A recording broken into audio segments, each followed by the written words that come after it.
Let me pull up his little video here. So this is him talking about the different like errors or whatever driving about what different equipment. Let's say that racing hasn't changed other than the only thing I miss is the cars. I miss the people out there, but I think NASCAR's really developed this new car. I mean, you hear everybody complain about it. You know, I never got to drive with a mouthpiece.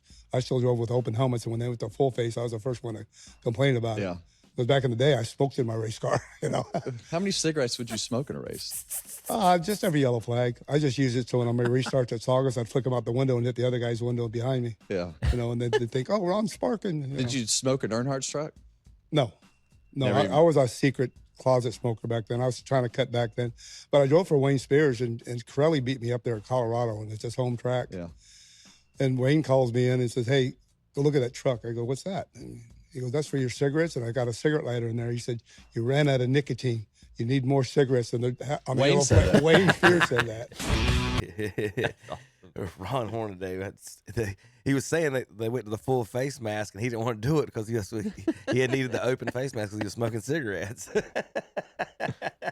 That's a different era. Terry, you can't turn up your beer with the mask. That's right. That's right. You know what? Like I was telling you, I was watching that Earnhardt documentary. They were still doing open face in the beginning of the 2000s. I mean, it's not really been that long since they did the complete face shield, and it really is something I had forgotten. You talk about the safety gear. No one's been killed since Dale Earnhardt in a NASCAR race. Yeah. So far, you know, and I didn't even realize. I didn't even realize that nobody's been killed. It took them losing him. Obviously, they really amped up the safety, the requirement of the harness. I mean, I know device. you guys follow it a little bit more than I do. But still, I mean, you're dead on, Tom. That's remarkable. You're dead on. It's remarkable. No, well, I want to say bad use of phrase there. Yeah, something about the last few weeks. I mean, because NASCAR's not been on regular television, so again, you know, we have people complaining. Mm-hmm. And I think now, if you're a Dale Earnhardt Jr. fan, a lot of people have really bashed him a little bit on account of he's part of that Prime stuff. I mean, I don't know how much money he's getting made. And IHOP commercials. You know, you see him in the. You haven't seen him in the IHOP. Have you seen it? Yeah. But he's the one that's been pushing for Prime. So now Dale losing fans because he's on a different channel. Yeah, well, it's amazing. I'm telling you what happens. I didn't realize he'd won NASCAR's most popular driver for a long years in a row. In a row, sure did. There's a lot of like I say, you know, if you haven't checked out the documentary, it was because that's back when I was in college and I was around people that watched it, and I followed it a little bit more before I got into all this umpiring and soccer ref and all this other stuff I'm into now. But it was kind of cool to go back and kind of like remember all that stuff that happened back in the day. But one good thing is, the safety has come a long way. I know they can't drink beer and smoke cigarettes in their car anymore. But now, see, that's the thing though, Terry. Junior and them can drink beer on Amazon Prime on TV. Yeah, they're pounding beers on the broadcast, Tom. But I will tell people this: like, because it's not. You know what I was surprised too. Junior, he doesn't have any kids, does he? I don't think he has any kids. Well, he and his wife didn't get married too long. I mean, they've about 10 years ago. Has it been 10 years? Okay, a little longer than I thought. You figured he'd have 3 sons all racing. You know what I mean? And he comes up and says that's the best decision that he ever made in marrying her. You know. But on the back end of it, for him, a lot of people are bashing him. But I will tell him this: if you do want Prime, you can get it for 30 days for free. So if you want to watch Pocono. You can watch it. Yeah, I don't know if you were here. I asked Zach a couple of times. Have you listened to any of Junior's podcasts? Yes, it's some good stuff, especially when he brings the guys from DE. So you worked at DEI in Tony Uri and Ty Norris and all them. Oh gosh, there's some good. That's something Kevin might be able to explain to me too. That it was DEI. But it was still Richard Childress Racing. Well, no, and I didn't quite understand that. Earnhardt, it's kind of like Denny Hamlin right now. Mm-hmm. Denny Hamlin has part owner. Tell me if I'm wrong about this, or tell me if I'm wrong about this. But Denny Hamlin has part ownership with Jordan with the cars like Bubba Wallace and I forget who else drives. But Denny Hamlin doesn't drive one of those cars himself. He drives for Joe Gibbs Racing. So it's Dale Earnhardt started his own race team, DEI. His son, Michael Waltrip, and Steve Park were the 3 cars.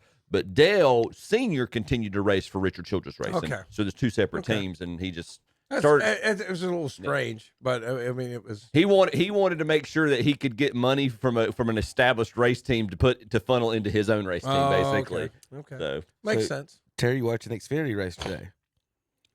Dale Jr. is crew chiefing the 88 today for Marty Lindley Xfinity race after for Marty Lindley, sorry, because he was suspended for loose lug nuts for the Nashville race. So Junior is on the pit box, and like I just said, Terry, that he's got to put his beer away for this one because he's not working for Prime, but he's calling the shots today. So you going to watch the 88? It won last week. what happens if he wins? What happens if they win? The 88 won last week in the real driving. So but this is But the lug nuts won't be loose. The Xfinity the series. lug nuts won't be loose this week. So, So Terry, you gonna check it out?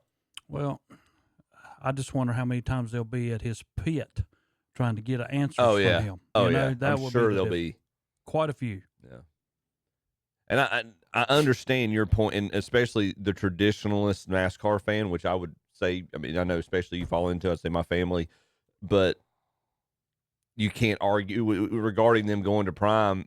You can't argue with ratings, and I think they're pulling in more viewers through Prime than they are through the traditional cable networks. Well, most women have the Amazon Prime. I'll just go ahead and say that. So for you fellas that I don't know how to do it, ask your wife.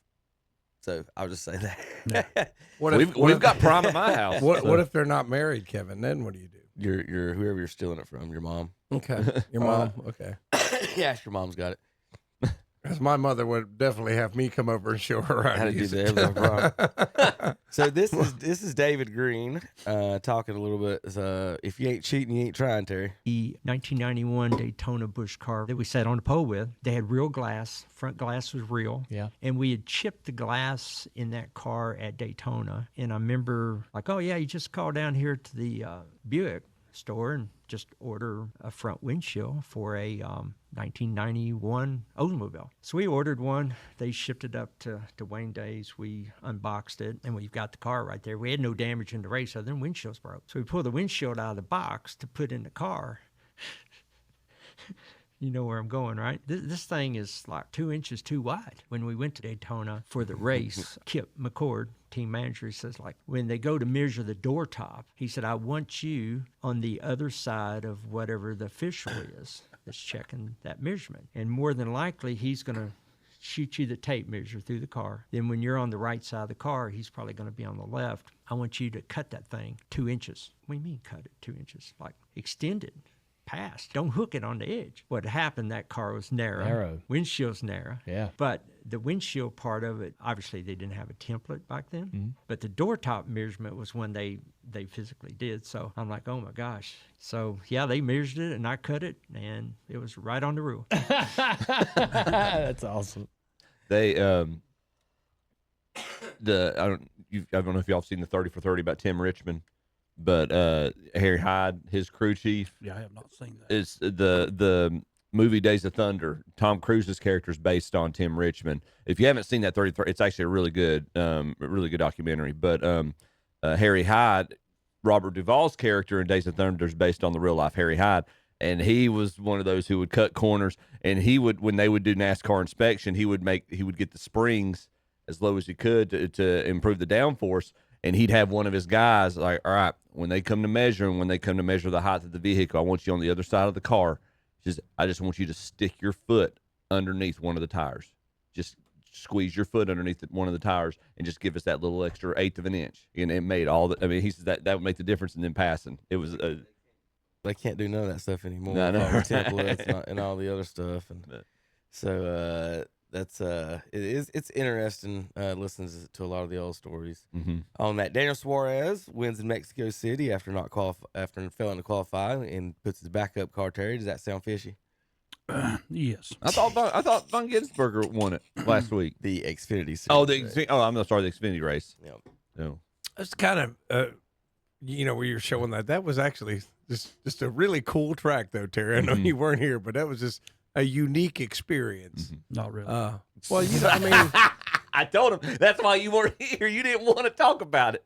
Well, it was pretty cool. I was watching that, and I was actually watching that documentary during that race. I got into that documentary, and I'd forgotten. And Calvin called me about something. He goes, "You watching a race?" I was like, "Man, I meant to watch that. I wanted to watch at least a little bit of it to see, that track." But NASCAR is trying to broaden its appeal a little bit, and unfortunately, the political situation kind of divided people over this race, and that's sad because racing's racing. Right. I mean, just they're trying to create a unique experience. I just didn't product. like the track. Yeah, I think you're not a fan of road courses anyway. No, that much. I said, here we go again. Did you listen to any of the show last week?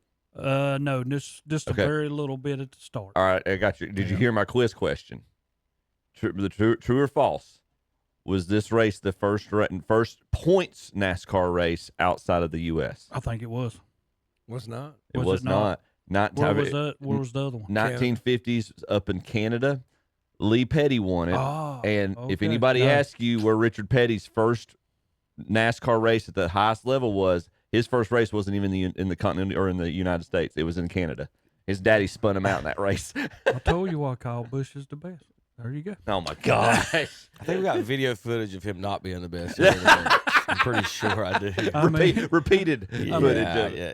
So, what about this, real quick, Terry? How about the 1, 2, 3 winners stage where they put them on, like they do the Olympics and stuff, and so this is how they present. Should we do that for NASCAR? I think it's awesome. There might be some bumping. I mean, they do this stage. for the there might be some elbow. the Indianapolis stuff that you watch on Sunday mornings. Yeah. They put them in first, second, third, and you get to stand up on a podium. Yeah, this is the podium. I mean, come on. I agree with you. I think we'd see a couple of them take swings at each other. I think this should be more of a common thing. I was just curious. Like, who cares who finished second or third? All right, so Tom, I'll see what your answer is to this. Is it a good or bad thing that if you can go to the racetrack and instead of whoever has the best car, the best driver wins the race through skill and driving? Is that a good or a bad thing? I think always it should be the best. The driver with the most skill should win. And that my answer is that I think the best driver. Okay. I know Terry don't believe it because he doesn't like road courses. Is that not what road courses does? Is make the best drivers win? No. Because it doesn't matter your equipment in the road courses. Because the 88, he ain't winning any other place. Or some, like you say, some of these ones might not win any other place. Now, I think 88 can win in like, obviously the Daytonas and stuff. But I was just curious as far as that thought, Terry. Like, well, why don't you like the road courses? Because I can name you 10 drivers and the rest of them are out. So those 10 best drivers have a chance to win, and all the other ones that rely on just wrecking the other guy or whatever, having a better car, right? Or having a better car. I think Paul having a better car. Yeah, I do not think like that. Just what you just said. I mean, we keep putting more road courses. If we're going to do this, why don't we just call it Indy and we go to Chicago, Formula Phoenix, 1, we go to Miami. Let's go run through the towns. Southern Formula 1. Is that what you're thinking? Yeah. I do have a problem with this picture. How you going the third place car? How you gonna have that 3 with a black background? That's just totally misleading to everybody in NASCAR right there. It does say third, really small. There's an RD there. They don't even have the right font for that 3. If they're gonna put a black background on the 3, they need to have the proper font. Now let's find that. I think like Terry was wanting some Kyle Busch. There you go. Looking inside to your left.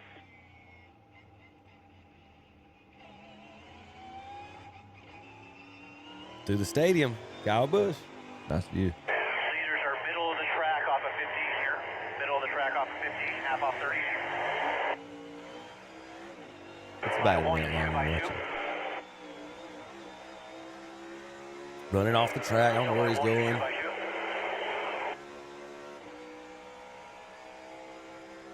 But, so, for some of you that don't know, the joke is out there, there's some Kyle Busch fans out there waiting to have relations with their wives. There he goes. Uh-oh. He ran out of talent down there in turn 5, Terry. Ran out of talent. More like a wet road. I didn't realize how wide used that phrase was in NASCAR. Oh, really? that's the cut. I down. didn't realize it. I don't know why I didn't realize that, but that's just such a great. It is. Isn't it? Just ran out of talent. Well, it happened down to turn 4. With the 43 ran out of talent, we all end up hearing the records, Tom. Ran out of talent. Caution's out. Why didn't Kyle Busch just retire? Yeah, we'll be coming to you, tolling everything. I don't know what the deal is. I mean, Just retire. he's told him over and over again if he don't get better equipment and stuff for him to run. I mean, he can't do that right And there. I don't necessarily even know I mean, I don't know if he's been able to adapt to the latest iteration of this car. He's just not. I don't think he's a fan of it. He did it when he was with Gibbs. He won. I mean, Was the setup the same? Yeah. No. I mean, when they first started it, he was with them, and it was the same. But I mean, I don't know. I don't know what the deal is with him. But I get tired of watching the races, and he's 15th. I mean, if he gets to 10th, he's done well. There's a lot of husbands that are Kyle Busch fans around the area that feel the same way. yeah, that's a thing apparently on the internet that some of these Kyle Busch fans don't get to kiss their wives unless he wins a race. It's been a while. I know Chip's not a Kyle Busch fan. You can tell we're not Kyle Busch fans in our household. But you know who is a Kyle Busch fan? His wife. Now I can't play the audio because of music, but I'm just gonna let you guys watch this. And Tom, I'll let you read the caption there. This is Kyle Busch's wife. To make sure my kid gets a good ride. And then so you can see the video. The team owner. You get it? Her son's driving the little car. That's Kyle Busch. He owns the team. So whether Kyle wins the big race or not, Tom and Terry, for all you Kyle Busch fans off, I don't think Samantha's quite concerned as you guys are. So yeah, I'm giving you guys free reign to kiss your wife this weekend. How about that? That's why he's not winning on the NASCAR circuit. He's concentrating on his son's. I thought the rule was Terry ain't supposed he won the Legends. I know. down there. I know. That's right. So I meant to send that to Tom, but I didn't. I held back. I was going to say, well, the Legends always win. I got to check Tom. I got to check Jackie's TikTok because when Tom wears that sweater, see if it's anything like this.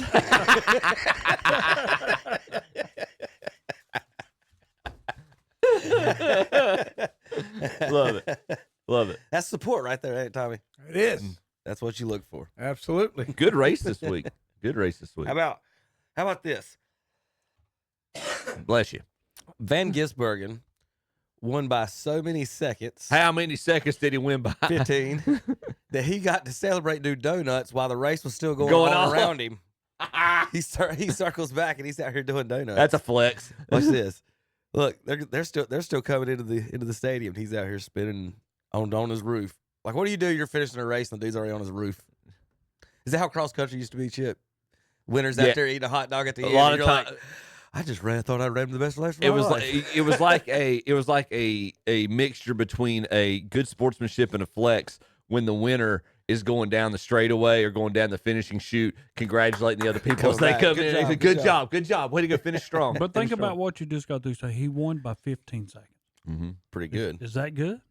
Yeah, No, it that's is. not good. No, that's Not good for not good for the other drivers. What happened? You put him in a Hendricks When car, the Terry? Cowboys beat the Bills like 51-10 in the Super Bowl. Was that good or no good? Was that good or no good? Buffalo shouldn't have been playing. Okay. So that's what I thought you said. That's the quality of stupidity I expected. Welcome back, Terry. I mean, that's all I got to say. Welcome back, Terry. I mean, this guy right here has probably been down there and raced on that racetrack, I don't know, probably tons of more times than anybody else has been down. Him and Suarez both. Oh, goodness. So if somebody he likes wins by a bunch, it's fine. But if somebody he doesn't like wins by a bunch, it's not good for the sport. If Kyle would Like won this guy race, right here. we'd have video of Terry kissing his wife. Well, I'm gonna be from honest, Monday. and I'm not mad at anything. This guy does not win at Talladega. This guy does not win at Daytona. This guy does not win at Kansas. This guy does not win anywhere. But you put him on a road course, and he can race with anybody. That's because Boris said when they used to, when people used to go get him, no, that's why he's when a really people good used to driver. go get Boris said for him to race, the only time they'd ever go get him was if it was a road course because he couldn't drive nowhere else. Or he So didn't have if the you're an equipment to keep up. all-star racer that can drive anywhere, you can win on any. Either one of them. They still race at Watkins, don't they, You know. Kevin? Mm-hmm. Yeah. Sonoma.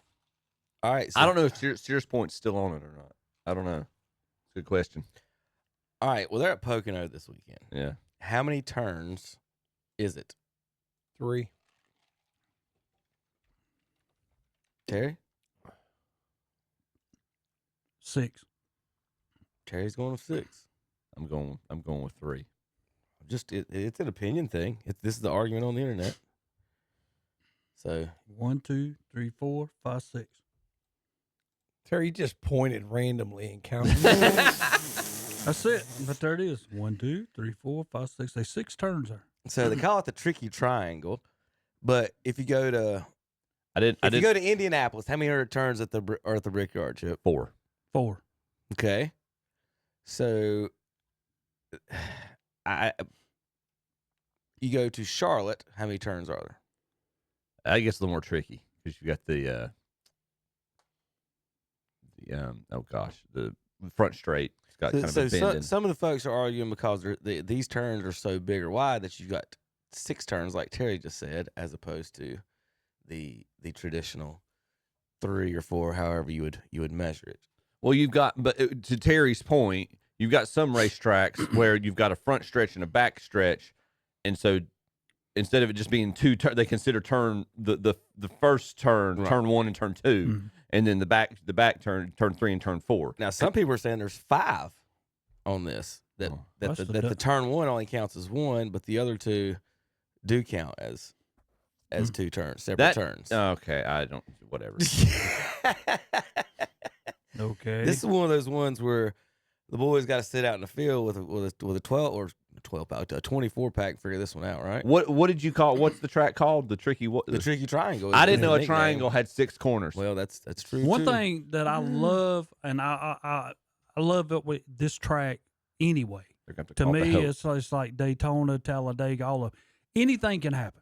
You can lose brakes, you can lose tires, you can lose mileage. You engine can, blowing, you blow your engine. Yeah, as long as that guy with talent don't win, you can run out on talent. You can run out on talent.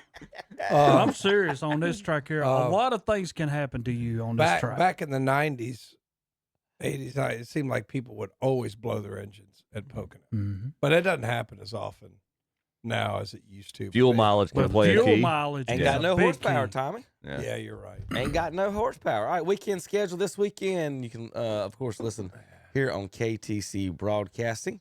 Xfinity Series today, the Explorer of the Pocono Mountains 250 begins at 3:30. I'll only check my KTC coverage because that's probably 2:30 on that one. If I They've got Denny Hamlin had a kid. Now he's back and he's favored to win this week. I don't think he made it. He didn't go to Mexico last week. He won the week before. Yes, he did not. Missed Mexico, had to do the birth of a child. Congratulations. And now he's favored to win at Pocono. Ryan Blaney second, William Byron third, Kyle Larson fourth, and Christopher Bell round out the top 5 in betting odds. Coverage for Xfinity Series begins at 3 today. Tomorrow, the Pocono from at 1 o'clock. Coverage begins with us here on KTC Broadcasting. Kyle Busch not favored in the top 10. Sorry. 2 o'clock is supposed to be race time. Who knows when the green flag will drop. The Great American Getaway 400 from Pocono tomorrow. You listen here on KDC Broadcast. We'll be back. We've got golf, NFL, NBA Finals, KDCBroadcasting.com.